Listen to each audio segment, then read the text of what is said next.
مرحبا.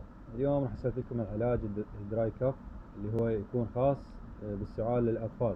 يعني إذا عندك طفل بقحة جافة أو عنده تحسس بالقصبات هذا أو بالحنجرة، هذا جدا ممتاز، راح يعالجها بسهولة. طبعا يستخدم من عمر سنة فما فوق، من سنة فما فوق، صناعة إنجليزية بريطاني، وسعره تقريبا يعني حدود 7000 دينار عراقي.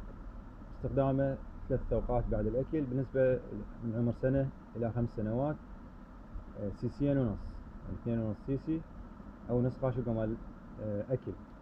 هو مو تريد الأضبط لازم تقيس بالسرنجة 2.5 سيسي 3 مرات باليوم أو مرتين بعد الأكل. بالنسبة لأعمار 6 سنوات إلى 12 سنة راح يكون 5 سيسي 3 أوقات أو وقتين بعد الأكل.